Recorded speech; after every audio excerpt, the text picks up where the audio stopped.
আচ্ছা, জীবন আর মৃত্যুর মাঝে দাঁড়িয়ে থাকা দুটি মানুষ কি ভালোবাসার স্বপ্ন দেখতে পারে? কি হবে যখন দুটি মন একে অপরের মধ্যে নিজেদের পৃথিবী খুঁজে নেয়, যদিও তারা জানে যে তাদের একসাথে থাকার সময়টুকু খুবই সীমিত। তাই আজ আমরা এমনই এক হৃদয়স্পর্শী, আবেগঘন এবং অনুপ্রেরণামূলক সিনেমার গল্প শুনবো, যার নাম দি ফল্ট ইন আওয়ার স্টার্স। এই গল্পটি তোমাকে ভালোবাসার সেই অসীমতার সাথে পরিচয় করাবে যা কয়েকটি দিন বা মাসের মধ্যে সীমাবদ্ধ থাকে না। তাই চলো ডুব দেওয়া যাক হেজেল আর অগাস্টের ছোট্ট কিন্তু অসীম এক প্রেমের গল্পে।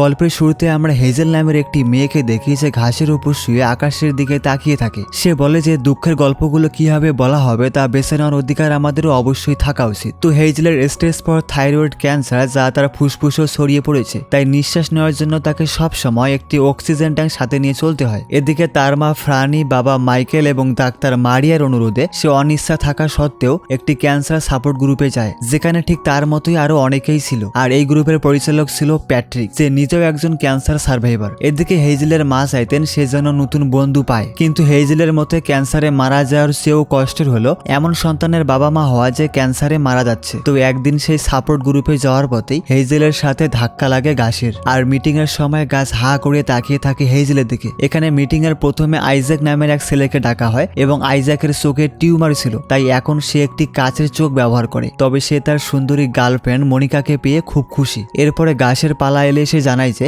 অস্টিওসার্কোমা বা হাড়ের ক্যান্সারের কারণে তার ডান পা কেটে ফেলতে হয়েছে এবং সে এখন পুরোপুরি ক্যান্সার মুক্ত। তো পেট্রিক যখন তার ভয়ের কথা জিজ্ঞেস করে, তখন গাছ বলে যে সে কোনো কিছুকে হারিয়ে যাওয়া খুব ভয় পায়, অর্থাৎ তার মৃত্যুর পর তাকে কেউ মনে রাখবেই না, আর এই ভয়টাই সে বেশি করে। তো হেজেল তখন তার কথার জবাবে বলে যে একদিন সবকিছু এবং সবাই হারিয়ে যাবে এবং আমরাও চিরস্থায়ী কেউ বেঁচে থাকবো না, আর এটাই প্রকৃতির নিয়ম যেটা তোমাকে মানতেই হবে। তখন হেজেলের মুখে এমন ইউনিক কথা শুনে গাছ পুরাই ইমপ্রেস হয়ে যায় তার প্রতি। এবার মিটিং এর পর বাইরে গাছ হেজেলের সাথে কথা বলতে আসে। তারা দেখে আইজ্যাক আর মনিকা একে অপরকে বারবার কিস তো করছেই, তার মধ্যেই আবার বারবার বলছে অলওয়েজ অলওয়েজ অলওয়েজ। তখন হেজেল এই ব্যাপারে জানতে চাইলে গাছ বলে যে এটা হলো তাদের ভালোবাসার প্রকাশ। তো এবার গাছ হেজেলের নাম জিজ্ঞেস করে এবং তাকে বলে সে খুব সুন্দর। এরপর সে তার ঠোঁটের কোণে একটি সিগারেট রাখে, আর এটা দেখে হেজেল খুব বিরক্ত হয়, কারণ ছেলেটি সম্পর্কে তার যে ভালো ধারণা জন্মেছিল তা নষ্ট হয়ে যায়। কিন্তু গাছ তখন তাকে আসল সত্যিটা বলে। সে বলে যে সে আসলে সিগারেট ধরায় না, এটা শুধু একটা মেটাফর বা রূপক, আর মৃত্যুর কারণ হতে পারে এমন একটা জিনিসকে সে তার মুখের মধ্যে রাখে, কিন্তু তাকে মারার কোনো ক্ষমতা দেয় না। এক কথায় সে আগুন লাগায় না সিগারেটে। এরপর গাছ হেজেলকে তার সাথে সিনেমা দেখার আমন্ত্রণ জানায়, তাই এতে সেও রাজি হয়। এরপরে গাছ বেশ বেপরোয়া ভাবে গাড়ি চালিয়ে হেজেলকে তার বাড়িতে নিয়ে আসে, আর পথে সে হেজেলের ক্যান্সারের গল্প শুনতে চায়। তখন হেজেল ফ্ল্যাশব্যাকে বলে যে 13 বছর বয়সে তার ক্যান্সার ধরা পড়েছিল, কোনো চিকিৎসাতেই কাজ হচ্ছিল না এবং তার ফুসফুসে জল জমতে শুরু করেছিল, আর তাই তাকে আইসিইউতে ভর্তি করা হয়। কিন্তু এরপর অলৌকিকভাবে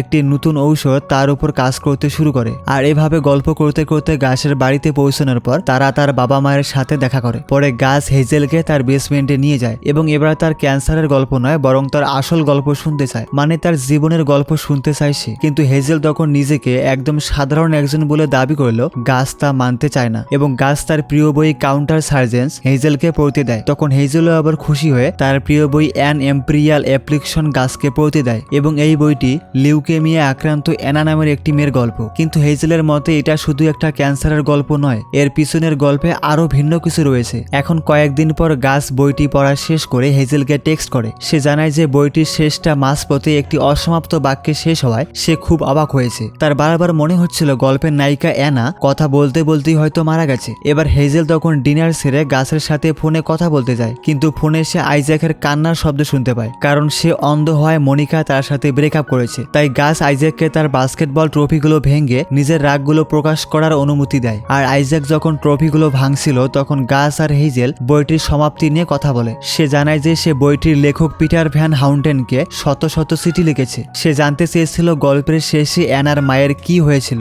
এরপরে একদিন রাতে গাছ হেজেলকে ফোন করে জানায় যে সে ভ্যান হাউন্টেনের অ্যাসিস্ট্যান্টকে খুঁজে বের করে একটি ইমেল করেছিল এবং সে তার উত্তরও পেয়েছে, আর ভ্যান হাউন্টেন তাদের আগ্রহের জন্য ধন্যবাদ জানিয়েছেন। আর এই কথা শুনে হেজেল তখন বেশ অবাক হয় যে একটি মাত্র ইমেলেই উত্তর পাওয়া গেল। তাই সে নিজেও ভ্যান হাউন্টেনকে একটি ইমেল লেখে, আর এর কয়েকদিন পর ভ্যান হাউন্টেনের কাছ থেকে উত্তর আসে। তো তিনি হেজেলকে ধন্যবাদ জানান এবং তাকে আমস্টারডামে এসে দেখা করার জন্য আমন্ত্রণ জানান। তখন এই খবরে হেজেল তো আনন্দে পুরাই আত্মহারা হয়ে যায়, কিন্তু তার মা তাকে জানান যে আমস্টারডামে যাওয়ার মতো আর্থিক সামর্থ্য আমাদের নেই, তাই এতে তার খুব মন খারাপ খারাপ হয়, তবে সে এটা তার মাকে বুঝতে দেয় না। পরে সেই রাতে হেজেল আর গাছ ফোনে কথা বলতে থাকে এবং তারা একে অপরকে ওকে বলে ফোন রাখে। তখন গাছ সিদ্ধান্ত নেয় যে ওকে হবে তাদের অলওয়েজ। আর গাইস, এই কথার মানে শুধুমাত্র তোমাদের মধ্যে যে পাক্কা লেজেন্ড সেই বুঝতে পারবে। অ্যান্ড তুমি বুঝতে পারলে কমেন্টে জানিও, দেন আমি চেক করে দেখবো যে কে ঠিক বললো আর কে ভুল বললো। আর একদিন সে মন খারাপ করে গাছকে বলে সে নিজেকে একটি গ্রেনেডের সাথে তুলনা করে। সে বলে যে সে একদিন বিস্ফোরিত হবে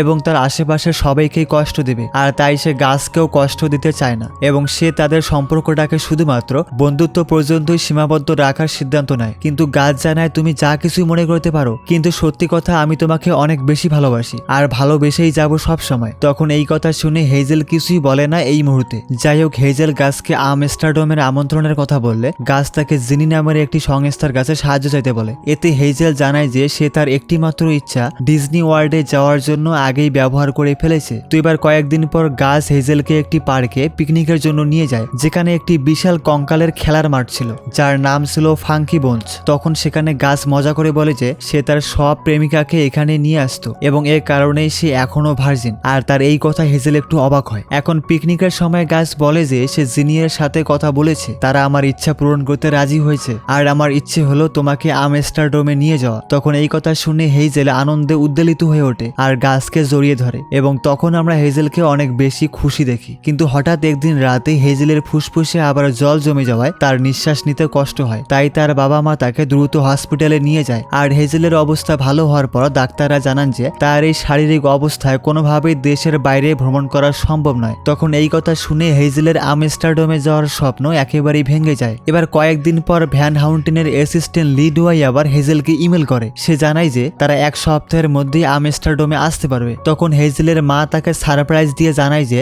ডাক্তাররা শেষ পর্যন্ত তোমায় অনুমতি দিয়েছে এবং তুমি সত্যি আমস্টারডামে যাচ্ছ। আর এই কথা শুনে হেজেল এতটাই খুশি হয় যে এতে করে তার মাও বেশ অবাক হয়। পরে সকালবেলা গাছ একটি লিমুজিন গাড়ি নিয়ে হেজেল এবং তার মাকে নিতে আসে। আর প্লেনে ওঠার পর গাছ প্রথমে একটু নার্ভাস হয়ে যায়, কারণ এটাই ছিল তার প্রথম বিমান ভ্রমণ। এখন আমস্টারডামে পৌঁছে প্রথম দিন তারা একটি রেস্টুরেন্টে ডিনার করতে যায়। তখন হেজেল আবার সুন্দর একটি নীল ড্রেস পরেছিল, যা দেখে গাছ পুরাই মুগ্ধ হয়ে যায়। আর কথায় কথায় গাছ হেজেলকে বলে তোমাকে স্যুট পরে দারুণ হ্যান্ডসাম লাগছে। আর এই মুহূর্তে তারা ডিনার করার সময় গাছ হেজেলকে তার ভালোবাসার কথা জানায়। পরে তারা জানতে পারে যে তাদের ডিনারের বিল মিস্টার ভ্যান হাউন্টেন পরিশোধ করে দিয়েছেন, আর এতে দুজনেই বেশ অবাক হয়। তো পরের দিন তারা ভ্যান হাউন্টেনের সাথে দেখা করতে যায়, কিন্তু তাদের সব উত্তেজনা হতাশায় পরিণত হয়। তারা দেখে যে ভ্যান হাউন্টেন একজন মাতাল এবং অত্যন্ত অভদ্র একজন মানুষ। তিনি তাদের কোনো প্রশ্নের উত্তর তো দেনই না, উল্টো তাদের ক্যান্সার এবং অসুস্থতা নিয়ে অপমানজনক কথা বলে। তাই হতাশ হয়ে হেজেল আর গাছ সেখান থেকে বেরিয়ে আসে। তবে যাওয়ার আগে হেজেল তাকে কড়া ভাষায় জবাব দিয়ে আসে। পরে বাইরে ভ্যান হাউন্টেনের আচরণে লজ্জিত হয়ে তার অ্যাসিস্ট্যান্ট লিডওয়াই তাদেরকে অ্যানা ফ্রাঙ্কের বাড়িতে নিয়ে যায়, কিন্তু সেখানে কোনো লিফট না থাকায় হেজেলকে অনেক কষ্ট করে সিঁড়ি বিয়ে উঠতে হয়। আর সেখানেই অ্যানা ফ্রাঙ্কের ডায়েরি রেকর্ডিং শোনার পর হেজেল গাছকে কিস করে বসে। এতে করে ওখানে থাকা সবাই দারুণ ইমপ্রেস হয় আর হাততালি দেয়। এতে করে এরাও তাদেরকে সম্মান জানায়। এরপরে তারা হোটেলে ফিরে দুজনেই ইন্টিমেট হয়, আর এভাবেই তাদের ভালোবাসা আরো এক ধাপ এগিয়ে যায়। কিন্তু তাদের এই সুখের মুহূর্ত বেশিক্ষণ স্থায়ী হয় না, কারণ পরের দিন সকালে গাছ হেজেলকে একটি ভিন্ন জায়গায় নিয়ে যায় এবং জানায় যে আমস্টারডামে আসার আগে তার পেট স্ক্যান করা হয়েছিল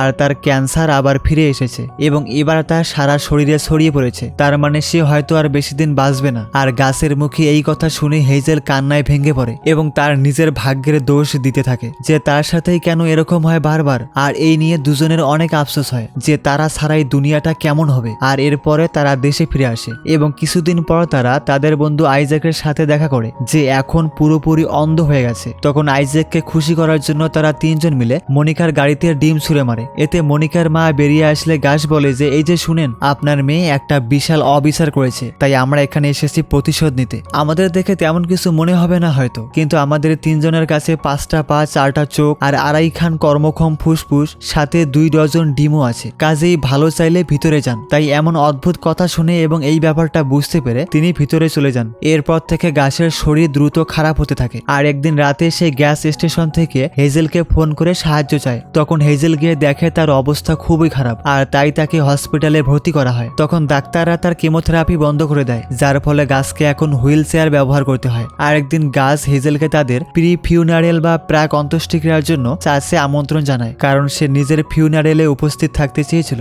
সেখানে সেখানে প্রথমে আইজ্যাক একটি মজার কিন্তু আবেগঘন বক্তৃতা দেয়। এরপর হেইজেল তাদের ভালোবাসার গল্প বলে এবং জানায় যে আমার নাম হেইজেল আর গাছ ছিল আমার জীবনের দুর্ভাগা ভালোবাসা। আমাদের প্রেম কাহিনী ছিল অপূর্ব আর আমি হয়তো চোখের পানিতে সাগর না বানিয়ে এর বেশি কিছু বলতে পারবো না। সত্যিকারের সব প্রেম কাহিনীর মতোই আমাদেরটাও হারিয়ে যাবে সবার মতো, যেটা আসলে হওয়া উচিত। আর আমি এরকম আশা করেছিলাম যে ওই আমাকে নিয়ে সারণিকা লিখবে আর কেউ নয়। এবং সে আরো বলে 0 আর 1-এর মধ্যে যেমন অসীম সংখ্যা থাকে তেমনি আমাদের ভালোবাসার মধ্যেও একটি ছোট্ট অসীমতা রয়েছে যার জন্য সে সত্যি কৃতজ্ঞ। আর পরে তারা শেষবারের মতো একে অপরকে আই লাভ ইউ বলে। কিন্তু এর 8 দিন পর গাছ মারা যায়। খবরটা পেয়ে হেইজেল কান্নায় ভেঙে পড়ে। সে বলে যে সে তার জীবনের সবচেয়ে বড় কষ্টটা পেইন স্কেলে 10 এই দিনের জন্যই বাঁচিয়ে রেখেছিল। মানে আমি বুঝিয়ে বলছি, একদিন ডক্টর তাকে জিজ্ঞেস করে যে এই মুহূর্তে তোমার ব্যথা কি রকম সেটা আঙ্গুল দিয়ে বোঝাও 10-এর মধ্যে। আর তখন হেইজেল 10-এর বদলে 9 বলে এবং সে 10কে বাঁচিয়ে রেখেছে কারণ সে মনে করতো তার জীবনে অন্যরকম কিছু ঘটবে আর সেটাই হলো। তার মানে এখন সে আর এক জীবনে পা দিল, নতুন করে আবার জীবন শুরু করলো গাছকে ছাড়া। এবার গাছের অন্ত্যেষ্টিক্রিয়ায় হেইজেল অবাক হয়ে দেখে যে সেখানে ভ্যান হাউন্টেন এসেছেন এবং হেইজেল এখানে বেশ কিছু কথা বলে। পরে অন্ত্যেষ্টিক্রিয়ায় শেষে ভ্যান হাউন্টেন হেইজেলের গাড়িতে ওঠেন। তিনি জানান যে মৃত্যুর আগে গাছের সাথে তার দেখা হয়েছিল। গাছ তাকে বলেছিল হেইজেলের প্রশ্নের উত্তর দিয়ে তিনি নিজেকে শুধরে নেওয়ার সুযোগ পেতে পারেন। তখন ভ্যান হাউন্টেন আরো জানান যে তার বইয়ের চরিত্র অ্যানা আসলে তার নিজের মেয়ের উপর ভিত্তি করে লেখা, যে মাত্র 8 বছর বয়সে লিউকেমিয়ায় মারা গিয়েছিল। আর যাওয়ার সময় তিনি হেইজেলকে একটি চিঠি দেন কিন্তু হেইজেল তা না পড়েই ফেলে দেয়। পরে আইজ্যাক হেইজেলকে জানায় যে সেই চিঠিটি আসলে ভ্যান হাউন্টেনের নয় বরং গাছের লেখা। মানে চিঠিটা ছিল হেইজেলের জন্য লেখা গাছের একটি ইউলজি বা প্রশংসাপত্র। তাই হেইজেল দ্রুত ছুটে আসে আর চিঠি বের করে পড়তে শুরু করে। তখন আমরা দেখি সে লিখেছে সে কিভাবে হেইজেলকে ভালোবাসতো এবং তার জীবনে হেইজেলের আগমন কতটা মূল্যবান ছিল। সে লেখে জীবনে কে আমাদের কষ্ট দেবে তা আমরা বেছে নিতে পারি না, কিন্তু আমরা ভালোবাসার মানুষটিকে বেছে নিতে পারি।